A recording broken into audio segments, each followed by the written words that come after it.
Welcome back to LitTube. We are back. It's been a long break here in COVID, but we're back with some news. Unfortunately, it's not the best of news. Though our Orioles are, 2-1 now, which is super awesome. They're in first place. First place, who would have thought it? But as crazy as 2020 has gotten with the Orioles in first place and baseball without fans, it's getting even crazier with the Marlins, who the team reported that 14 players had contracted COVID, and it prompted the Orioles, their home opener, to be canceled. That was against the Orioles. So that's where we're at with the MLB.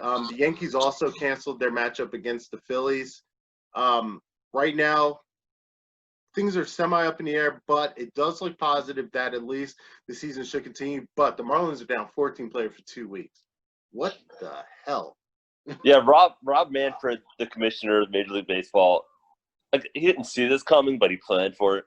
So teams have 60-some guys on their roster, 30 that are on the main team, and then there's 30 more guys that are nearby that can play taxi squad. So what the Marlins are probably going to have to do is they're going to have to quarantine half their baseball team and coaches, and bring up a bunch of rookies and AAA players and stuff to play ball, and which isn't ideal for them, but it does keep the season going. I think the season would end if a bunch of teams got to the point where they had too many players getting COVID, and just was ridiculous. What happened tonight, happening across baseball multiple times. It'd be impossible. You can't have a season if everyone's got COVID and they're out for 2 weeks. Yeah. I mean, right now we're not at code red, but we're at code eyes raised. That it's like, holy shit, 14 people just got, contracted the virus. Yeah, and they just played the Phillies. So the Yankees, who are playing the Phillies tonight, they can't play their game because the Phillies are scared to death. They all have COVID. Mm-hmm. It's the dominoes start falling here. And then what happens if the Orioles and Marlins can't play? When do they even make that game up? It's not. It's nuts. It is, and it's almost like, I was thinking about this because I've been thinking about this a lot. I'm at work all day, just thinking like, oh, what are we going to talk about? And when it gets down to the bottom of it, your team, virtually, you have some junior league, minor league. You have a minor league team for 2 weeks, and you're expected to compete against the best of the best. Your season's done, dude. Like, your season is done. There's no way. And you got to feel for the Orioles because they just took 2 of 3 from the Red Sox, stunningly. And then to get 4 games against the lowly Marlins, they could literally be 5-1, 4-2, 6-1 going into the stretch, and instead they've got all that momentum they've had is just out the window. They got to wait 4 or 5 days, and then they probably play like the Nationals. It's like, that's not fair. The Rays, it sucks for the Orioles too, who have been following the rules. No COVID for the most part. Yeah, it's tough for them. You know what? It's 2020 in a nutshell. The Orioles, for once, they give us something to look forward to, something to hold on to, and you have to forfeit 2 games. Like, what? It's really the fact that the season's going on in itself, in my opinion, is a miracle. It wasn't something that I saw happening. I didn't even see opening day happening, but here we are. It happened. But to be here, this isn't going to be the first time we hear this. No. And I'm an avid fantasy baseball player, multiple leagues, and you're already seeing the effect. They have a new IL injury list for COVID players, and you can have multiple players just go on the COVID for a few days and come back off. It's been nuts just managing that. I can't imagine managing a real baseball team and planning for the future and trying to get players and pitchers ready to go just to have them get knocked off and have somebody else come in and pitch. It's absolutely crazy, but I'm just happy to have baseball back anyway. It's been a reprieve from what's been a pretty lousy year. Oh, I've welcomed the Bleacher Report updates and, turn my TV on and actually see live sports. I love it. I absolutely love it. And, it's the reason why I'm trying to stay positive. I'm trying to stay, confident in the fact that other sports will be able to continue their season, because baseball in itself is foundationally social distanced. Exactly. The sport itself, I mean, let's think about the outfield, how far away those guys are just from the infield and from each other. Baseball in itself is the perfect COVID-friendly sport, in my opinion, outside of golf. So you start talking about sports like football, where D linemen are literally breathing in each other's face. Yeah. Down in that line. What's going to Football, happen? I'm very intrigued to see how the NFL handles this. I think college football, as much as they're pushing it happening, seems more or less likely given the academic side of it also. Yeah. Are they even going to open schools? But for the NFL, they have an opportunity here because these guys are getting paid a lot of money. They can kind of take the risk. They can pay to get these tests. And they're already seeing sort of the stuff being put in place to keep guys from getting COVID or, testing for COVID.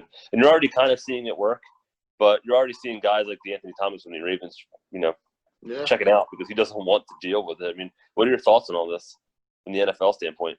Yeah, so the NFL standpoint as a whole, I've heard that they've been isolated. So they're going through isolation where they're not as intense as basketball, and we'll get to basketball in a second because I do have something to mention about them. They're the only sport I'm actually confident in. But football has in place, penalties, and football, they love to hit your pockets. They love to hit those pockets. So they have penalties in place for players that don't comply with COVID restrictions. But my thing is, again, you have a player, not saying Pat Mahomes, because Pat Mahomes would probably be one of those players that's a good example, probably of what you should do. But you have players making that much money, and they're saying, oh, I only have to pay like $50,000 or however much because I went out and hung out with my family. Okay, that's pennies. Right. How are you going to control these alpha males and tell them that they can't do something when literally they feel like they're on top of the world? That's my argument. You're not going to be able to control them, I don't think, going a full, 3 months, however long a season is? If the Marlins are getting it and they've been in a hotel for 2 days, playing the Phillies in Philadelphia, and 14 guys got it, and all they're doing is high-fiving a little bit. They're not wearing their mask, if you've noticed, but once they get into the ballpark, but outside the park, they're doing their due diligence. From what I understand, they're taking daily tests.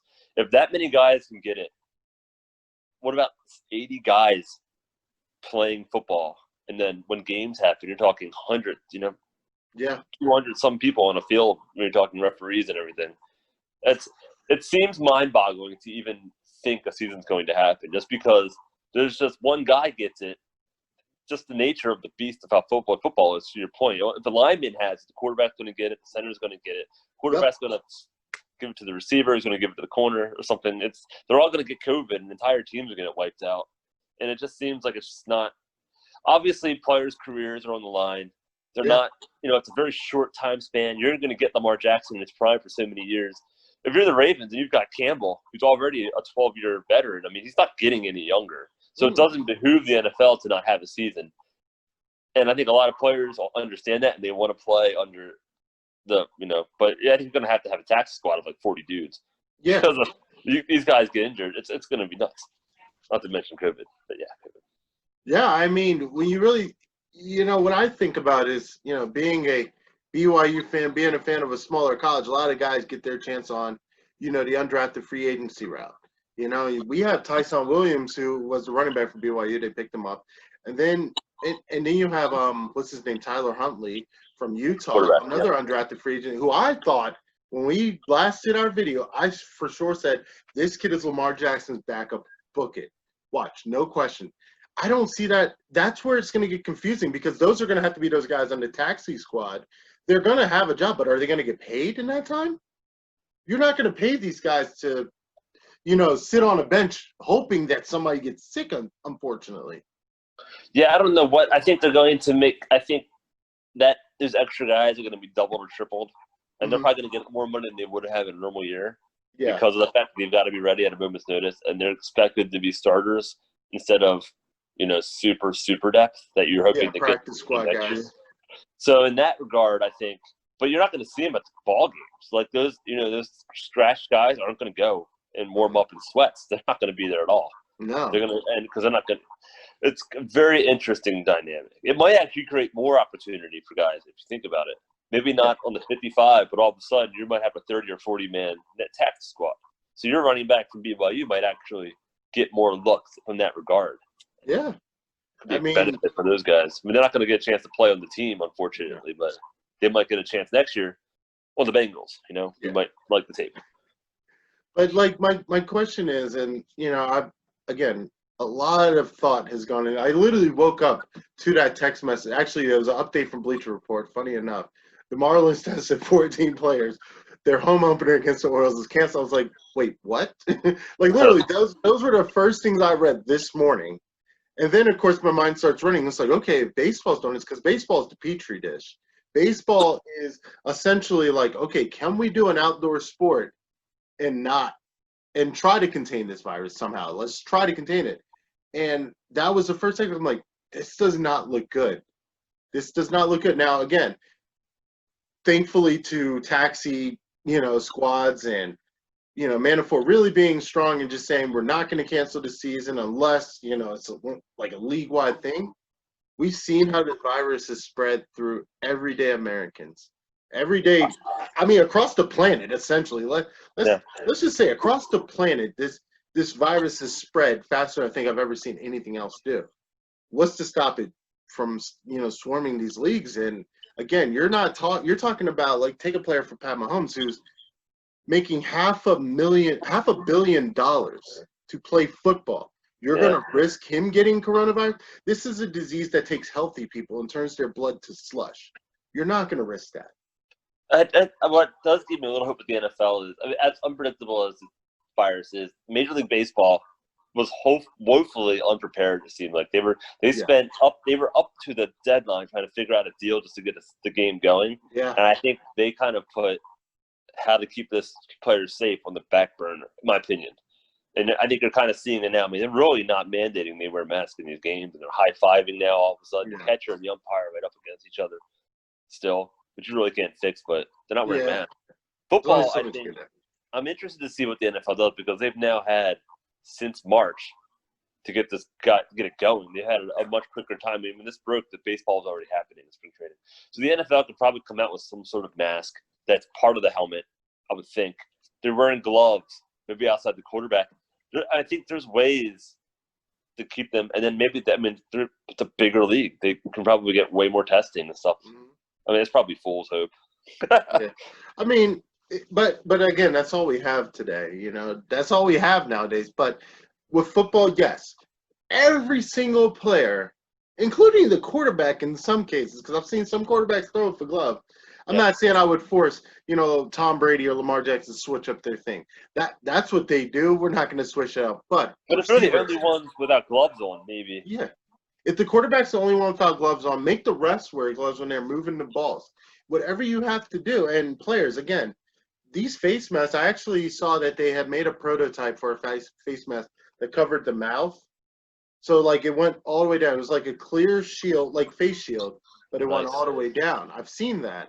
So I don't know if they're going to implement, or some players will take their own, the initiative to use it themselves. But it can be done in football. But I think football has an advantage, like you kind of alluded to, that they're able to see what works and what doesn't work. And again, we may see a football season, but it may be just wishful thinking because I'm sitting with two of the greatest Ravens fans behind me right now. So, I mean, I'm hoping to see, some of the games we got this season, but week 1 of baseball doesn't leave me confident. No, and maybe the thing is it's a season that starts later. They knock out non-conference games. Yeah. You extend the playoffs maybe, like it's a hockey or baseball this year, and just you end up playing 16 games, but half of them are playoffs. Kind of, I don't know. That's also they're not going to do that. It's nobody knows what's going to happen. It's tough. Dude, we may end up playing Madden leagues just to keep competition and have something new on our screens. As a Ravens fan, though, it's awful frustrating because you're talking about probably the most talented football roster we've ever had, pound for pound. When you think about it, MVP at quarterback, 11 or 12 Pro Bowlers who are all returning. Yeah. A defense that beefed itself up. It was already a top 5 defense, and they added receivers. It's like it makes me hurt inside a little bit knowing that we might be leaving that and all that momentum on the table.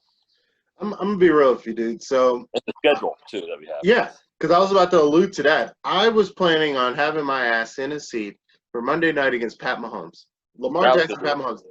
I was gonna be there. Me and Ross, we were gonna go. But of course, COVID happens and fucks all that up. And now we're sitting here where we don't even know if that's going to be a game because that's, again, it's earlier in the season, but who knows how the first couple of weeks are even going to be. Yeah, it's absolutely obviously given all the pain and death and stuff that's in the country right now. Mm-hmm.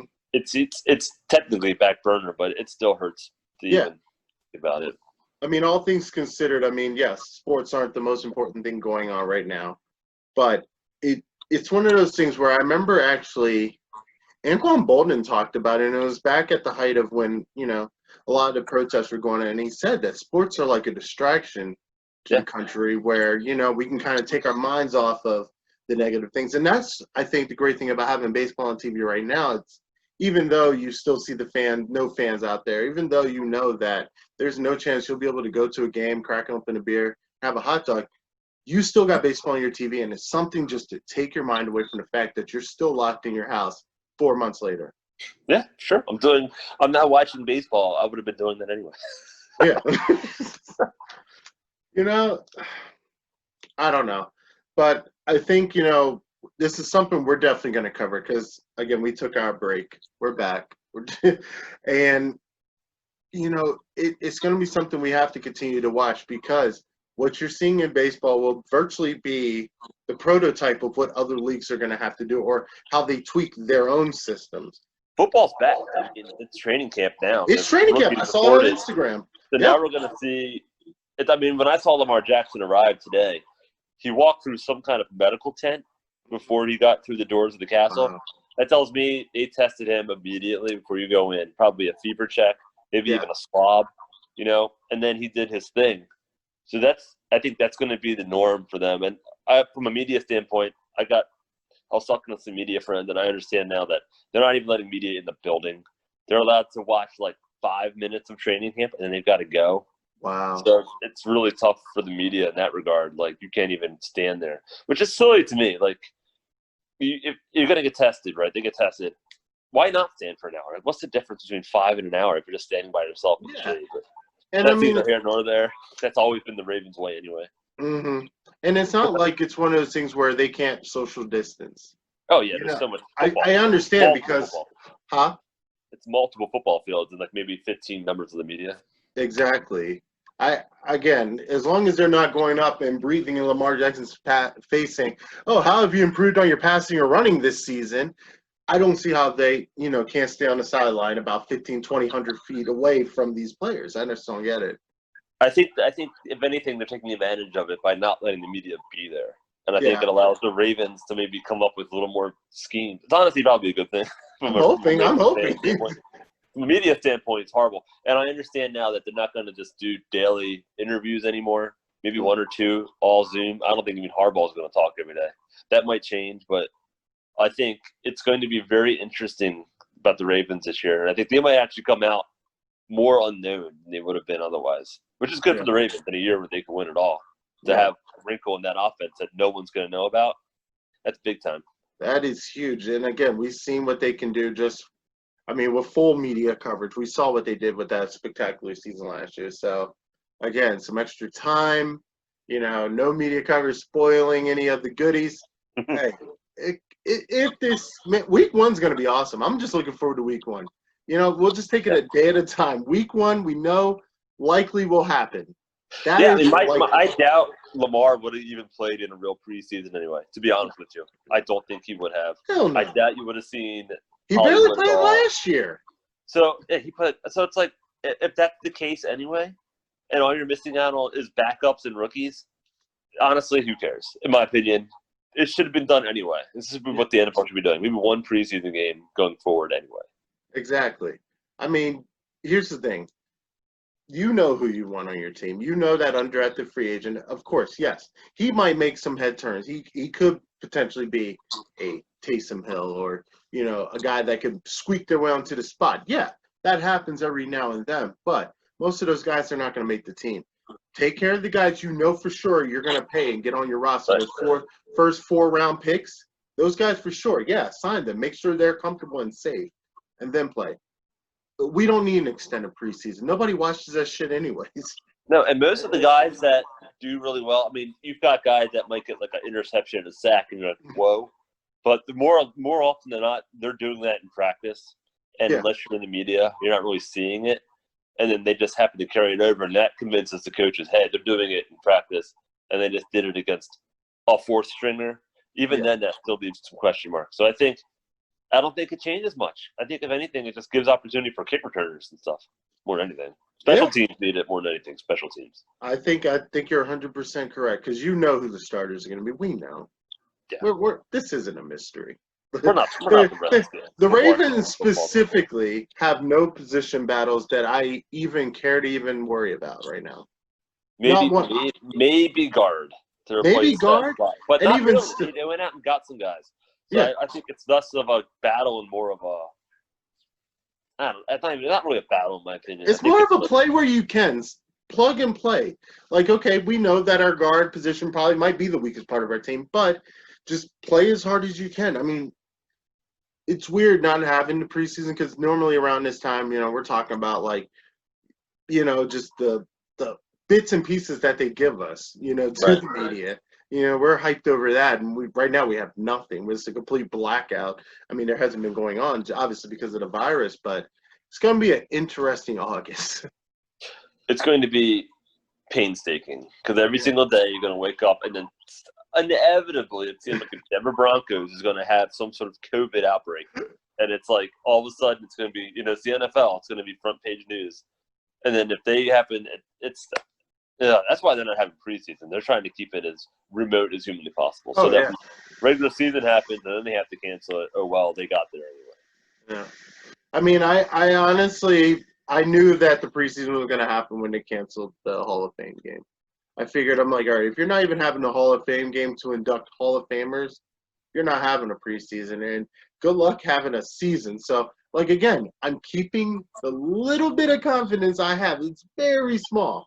But I'm holding on to it, hoping that, at the end of August, early September, whenever the season kicks off, I'm hoping that, hey, we get a full season. And it's expanded playoffs this year. I think there's 7 teams getting in. Yeah. So that's going to be interesting. That's true, because they start that new schedule. If they lessen the season, they might expand the playoffs a little more and not have a bye at all. We'll see. That's a good problem to have. That is a good problem. But, again, leagues doing it right. Golfing, I would assume, they're still going pretty strong. They've had outbreaks, believe it or not. They have, huh? It's hard to – I mean, they're probably not doing the same thing. They're probably going out and partying and hanging out with family and stuff. That's true. It's a different – one-man sport. So team sports are a little bit different than one-man sport. But basketball, they've been doing it right. They've been under isolation. They've got the bubble. They got the bubble. They have it. And basketball is one of the sports you can perfectly do because, again, you're only talking about 10 people, 10 athletes on the court at a time. Now this is a sport where guys are sweating all over each other. From a health, social distancing point of view, it's probably one of the worst sports. But the NBA got ahead of this. Huh? Probably the worst sport when you think about the fact that they're not wearing gloves and masks and helmets and pads. And for the most part, football players even, they're getting your legs. Yeah. Basketball players, you're rubbing faces. We're in face, right here. Exactly. You're all up in my business. That's basketball. But basketball was smart. They got ahead of it. They created the bubble. Yep. And even players that have gotten it, they still have to quarantine before they can even come in. Isn't it funny that basketball was the reason ultimately the entire country started doing COVID? It was like a basketball player got it, and then it was The Walking Dead, 12 hours later. All hell broke loose. Schools were closed, jobs were closed, people were crying and screaming. And then now it's basketball is the shining beacon of light. Right? I guess they were we can't shoot ourselves in the foot twice, so we better get our asses together. Yeah, it's so funny. But yeah, I'm looking forward to that, and the NHL too. The bubble thing. NHL. They're doing 2 seasons, and they're in Canada. It's 2 bubbles in Canada. Really? Yeah. So Canada won't let the Blue Jays play because they don't want Americans coming in. But once they're in Canada, I guess it's safer up there. I want to go to Canada. America sucks right now. Yeah, it's not the move. It's mad ghetto. Would not recommend right now. But but I mean, hey, that's good for the NHL. I mean, of course, they're not going to allow hockey to get canceled. That's their sport. That's the only sport they got going for them. Exactly. I mean, when it comes to the Olympics, you think about Canada. It's like, nope, hockey's the one sport that we can almost guarantee it's going to come down to like right there for them. Hockey and curling.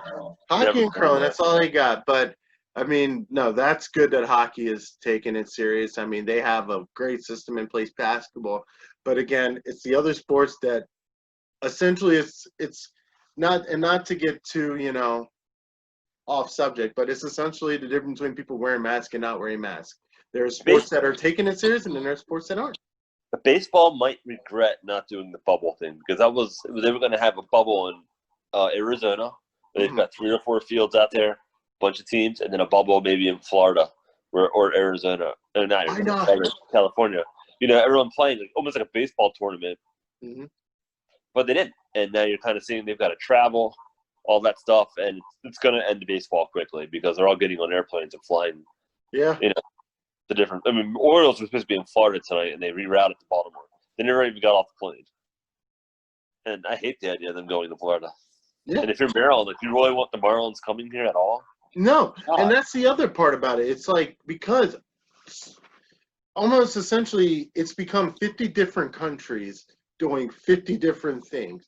Each state has a different protocol in place. Now, Maryland is one of the shining examples of what a state should do for coronavirus. New York is another one that's doing what they need to do.